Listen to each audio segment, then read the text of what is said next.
குடும்பத்தில் இருக்கக்கூடிய குதூகலங்கள், அதே மாதிரி ஆன்செஸ்ட்ரல் ப்ராப்பர்ட்டி ஏதாவது இவங்களுக்கு வர வேண்டியது இருந்தது அப்படின்னாக்கா அதெல்லாம் வரக்கூடிய ஒரு நற்பலன்கள். ஸோ இவங்க தாய் வழியிலேருந்து வரக்கூடிய சுகங்கள், இவங்களுடைய புத்திரர்கள்டேருந்து வரக்கூடிய ஒரு சுகம், இவங்க வந்து ஆசைப்பட்டு ஸ்பெக்குலேஷனில் மட்டும் காசு போட்டிருப்பாங்க.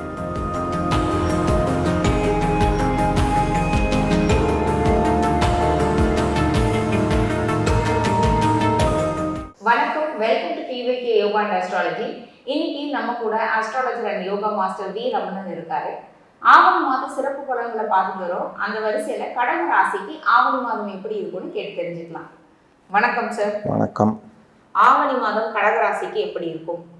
ஆவணி மாதம் கடகராசிக்கு, அதாவது நமக்கு வந்து ஆவணி மாதம் சொல்லும்போதே சூரியன் வந்து தன் வீட்டில் இருக்கக்கூடிய ஒரு மாதம். ஸோ கடகராசிக்கு 2ஆம் இடத்தில் சூரிய பகவான் இருக்கார். இவங்களுக்கு ரொம்ப இம்பார்ட்டண்ட்டான பிளானட், லாபாதிபதி, அதே மாதிரி மாத்ருஸ்தானாதிபதி ஆனால் சுக்கிரனோடு சேர்ந்தே இருக்கார். அந்த சுக்கிரன் 27ஆம் தேதி வாக்கில் வந்து கன்னிக்கு போயிருக்கார். அதே மாதிரி 3ஆம் இடத்துல வந்து கேது பகவான் இருக்கார். புதன், இவங்களுக்கு 3, 12 புதன் வந்து ராசியிலே இருக்கார். அவர் வந்து 30ஆம் தேதி வாக்கில் வந்து சிம்மத்துக்கு வந்துடுறார். இவங்களுக்கு வந்து 8ஆம் இடத்துக்குரிய சனி பகவான் ஸ்ட்ராங்காக 8ஆம் இடத்துல வக்கரமாக இருக்கார். அதே மாதிரி இவங்களுக்கு வந்து 9ஆம் இடத்துல ராகு இருக்கார். இவங்களுடைய 11ஆம் இடம் பாதகஸ்தானத்தில் வந்து குரு பகவான் ஸ்ட்ராங்காக இருக்கார். அதே மாதிரி இவங்களுடைய யோகாதிபதியான செவ்வாயோடு சேர்ந்துருக்கார். செவ்வாய் வந்து ஒரு 27ஆம் தேதி வாக்கில் வந்து மிதுனத்துக்கு மாறுறார். இதுதான் இவங்களுடைய கிரக அட்டவணை. ஸோ இவங்களுக்கு வந்து இந்த காலகட்டத்தில் இருக்கிறதுக்குள்ள ஸ்ட்ராங்கான ஹவுஸ் அப்படின்னு பார்த்தோன்னா 2ஆம் இடம், 8ஆம் இடம், அதே மாதிரி 11ஆம் இடம் கூட. 2, 8, 11ங்கிறது வந்து ரொம்ப ஸ்ட்ராங்காக இருக்குது. இந்த 2ஆம் இடத்தை வந்து ஆக்டிவேட் பண்ணுறதுக்கு செவ்வாயினுடைய பார்வையும் இருக்கிறது. அவர் அங்கே இருக்கிற வரைக்கும், ஆகஸ்ட் 27 வரைக்கும் 2ஆம் இடத்தை வந்து செவ்வாய் பார்த்து கொண்டே இருக்கார். இவங்களுக்கு யோகாதிபதி செவ்வாய். 11ஆம் இடத்துல இருக்கக்கூடிய பாதகத்தை குறைப்பதும் அவரே.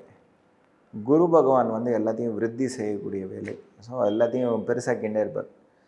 ஸோ அந்த விஷயத்தை குறைத்து, பாதகத்தை குறைத்து 2ஆம் இடத்துக்குரிய தனவரவை ஜாஸ்தி பண்ணி குடும்பத்தில் இருக்கக்கூடிய குதூகலங்களை வந்து விருத்தி பண்ணுவது எல்லாத்தையும் செஞ்சிட்ருக்கார். செவ்வாய் வந்து சூரிய பகவானை பார்க்கக்கூடிய ஒரு காலம், நல்ல அருமையான காலம். இவங்களுக்கு தனவரவு, குடும்பத்தில் இருக்கக்கூடிய குதூகலங்கள், அதே மாதிரி ஆன்செஸ்ட்ரல் ப்ராப்பர்ட்டி ஏதாவது இவங்களுக்கு வர வேண்டியது இருந்தது அப்படின்னாக்கா அதெல்லாம் வரக்கூடிய ஒரு நற்பலன்கள். அதே மாதிரி இவங்களுக்கு வந்து 4ஆம் இடத்தையும் செவ்வாய் பார்க்கிறார். தன் வீட்டையே செவ்வாய் பார்க்குறார், குருவோடு சேர்ந்து பார்க்குறார். ஸோ இவங்க தாய் வழியிலேருந்து வரக்கூடிய சுகங்கள், சுகஸ்தானத்தை பார்ப்பதால் பொதுவாக இவங்களுக்கு வந்து சுகப்படுவது இவங்களுக்கு ரொம்ப பிடிக்கும். கடகத்துக்கு வந்து சுகத்தை அனுபவிப்பது இவங்களுக்கு ரொம்ப பிடிக்கும். 5ஆம் இடத்தை பார்க்கறதுனால இவங்களுடைய புத்திரர்கள்டேருந்து வரக்கூடிய ஒரு சுகம், அதெல்லாம் வந்து இவங்களுக்கு வந்து வரக்கூடிய காலம். 4ஆம் இடம் சொல்லிட்டேன், 5ஆம் இடத்தை பார்க்கறதுனால புத்தி தெளிவு, புத்திரர்கள்டேருந்து வரக்கூடிய ஒரு சுகம், அதே மாதிரி மூத்தவர்கள் தாத்தா பாட்டி இருக்காங்கனாக்கா அவங்கள்டேருந்து வரக்கூடிய ஒரு சுகங்கள் எல்லாம் இவங்களுக்கு வந்து கிடைக்கும். இவங்க வந்து ஆசைப்பட்டு ஸ்பெக்குலேஷனில் மட்டும் காசு போட்டுறக்கூடாது. ஏன்னா 5ஆம் இடத்தை பார்க்கும்போது நம்ம வந்து போட்டு பார்க்கலாம், இவங்களுக்கு அது வந்து ரொம்ப தூண்டுதலாக இருக்கும். ஆனால் ரொம்ப ஜாக்கிரதையாக வந்து செயல்படணும். ஏன்னா 8ல் வந்து சனீஸ்வரர் ஸ்ட்ராங்காக இருக்கார். ஸோ அதனால் அந்த ரிஸ்க் மட்டும் எடுக்காமல் இவங்க இருந்தாக்கா நல்லது. 9ல் இருக்கக்கூடிய ராகு பகவான் வந்து அதை வா வா வா வா வா வா பண்ணலாம் பண்ணலாம் பண்ணலான்னு ஆசை காட்டுவார். ஆனால் அதில் வந்து போய் விழாமல் இருக்கணும். இவங்களுக்கு வந்து ராசிலேயே வந்து 12 குடையவர் இருக்கார். ஸோ 12, 3 குடையவரும் அவரே. ஸோ ஷார்ட் டிஸ்டன்ஸ் ட்ராவல் வந்து எங்கேயாவது போயிட்டு வர்றதுக்குரிய ஒரு காலமாக இருக்கும். அதே மாதிரி இவங்களுக்கு 2ஆம் இடத்துல இருக்கக்கூடிய எல்லா குதூகலங்களும் இருக்கிறதுனால வீட்டை விட்டு எங்கேயும் போகாமல் வீட்டிலையே இருந்து சுகத்தை அனுபவிக்கக்கூடிய ஒரு காலமாகவும் இருக்கும். இல்லை ஒரு ஷார்ட் ட்ரிப், எல்லோரும் சேர்ந்து ஒரு டூர் போயிட்டு வரலாம், இங்கே எங்கேயாவது ஊட்டிக்கு போகலாம், கொடைக்கானல் போகலாம், எங்கேயாவது ஷார்ட் ட்ரிப் போயிட்டு வர்றது ஒரு குடும்பத்தோடு சேர்ந்து இருந்துட்டு வர்றதுக்குரிய ஒரு காலமாக இருக்கும். இந்த மாதம் வந்து மெயினாக தன்னைத்தானே வந்து ரெஜுவினேட் பண்ணிக்கிறது, அதே மாதிரி குடும்பத்தோடு ஸ்பெண்ட் பண்ணுறது, தனவரவு ஒழுங்காக வரக்கூடிய ஒரு காலமாக இருக்கும். அது எல்லாத்தையும் இவங்க அனுபவிக்கக்கூடிய ஒரு காலமாக இருக்கும். இவங்களுக்கு மெயினாக காஷன்னு சொல்கிறது வந்து 8ஆம் இடத்துக்குரிய சனீஸ்வரர் தான். அந்த 8ஆம் இடத்துக்குரிய சனீஸ்வரர் வந்து சூரிய பகவான் பார்க்க போகிறார். நேர் பார்வையாக இருக்கிறதுனால நிறைய விஷயங்கள் அந்த 8ல் என்ன பிரச்சனைங்கிறத வந்து தெளிவாக்கி காட்டக்கூடிய ஒரு காலமாக இருக்கும்.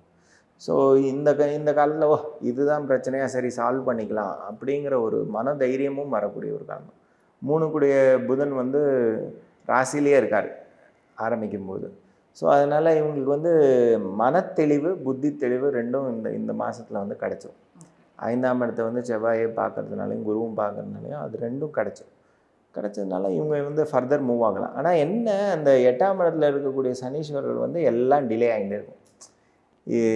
இப்போ கிடச்சதா, அப்போ கிடச்சதா, அப்போ கிடச்சதா, இப்போ எல்லாம் அப்ளை பண்ணிகிட்டே இருப்பாங்க, இன்னும் கிடைக்கலையே அப்படின்னு ஒரு பொதுவாக வந்து தாமதம் இருக்கும் ஆனால் கிடைக்கும். இவங்களோட மனஸ்தாபங்கள் இருக்கு இல்லையா, பொதுவாக இவங்களோட மனோநிலை என்னதுன்னா இமோஷ்னல் பீப்புள். கடகம்னு சொல்லும்போது அந்த இமோஷன்ஸ் அப் அண்ட் டவுன் வந்து ஜாஸ்தி.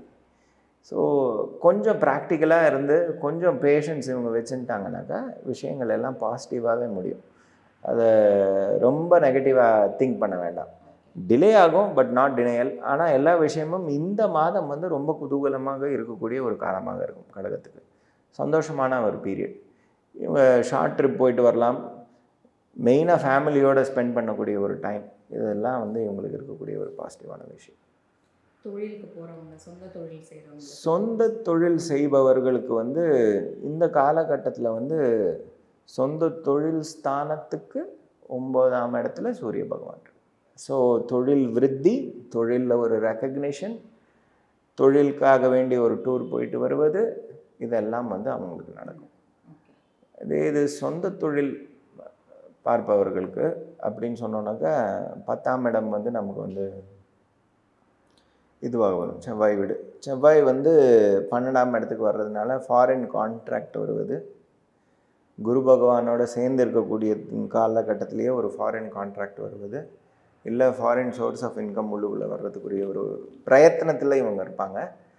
அந்த கான்ட்ராக்ட் வந்து சக்ஸஸ்ஃபுல் ஆகிறதுக்குரிய வாய்ப்பும் இருக்குது. ஏன்னா 2ஆம் இடத்துலேருந்து சூரிய பகவான் வந்து 8ஆம் இடத்தில் இருக்கக்கூடிய சனீஸ்வரரை பார்க்கக்கூடிய ஒரு காலமாக இருக்குது. ஸோ அதெல்லாம் பாசிட்டிவாகவே முடியறதுக்குரிய ஒரு காலம். கொஞ்சம் தடைகள் இருக்கும், ஆனால் முன்னேறிடுவாங்க, அதில் வந்து சந்தேகம் இல்லை. 9ல் இருக்கக்கூடிய ராகு பகவான் எக்ஸ்பேன்ஷன் சொல்லிட்டு இருப்பார். அந்த எக்ஸ்பேன்ஷனும் நடக்கும் இந்த காலகட்டத்தில், நல்லாவே நடக்கும். இவங்களுக்கு நல்லாவே இருக்கும். இந்த பீரியட் இஸ் குட். ஆவணி மாதம் ஃபார் கடகம் is very good. Okay sir. இவங்க எந்த தெய்வத்தை வழிபட்டால் இன்னும் சிறப்பாக இருக்கும்? இவங்களுக்கு வந்து மெயினாக வந்து சனீஸ்வரருக்கு தான் இவங்க சாந்தி பண்ணும். சனிக்கிழமை அன்னைக்கு போய் விளக்கேற்றிட்டு வருவது, அதே மாதிரி சனிக்கிழமை அன்னைக்கு அன்னதானம் செய்வது. மெயினாக சனிக்கிழமை அன்னைக்கு அன்னதானம் செய்வது வந்து இவங்களுக்கு ரொம்ப விசேஷமான ரிசல்ட்ஸ் இருக்கும். பூச நட்சத்திரத்தை அன்னைக்கு அன்னதானம் செய்யுங்க. இது ரெண்டுமே வந்து ரொம்ப நற்பலன்களை உங்களுக்கு கொடுக்கும். பண்ணிக்கிறது உங்களுக்கு நல்லது. நன்றி. நன்றி.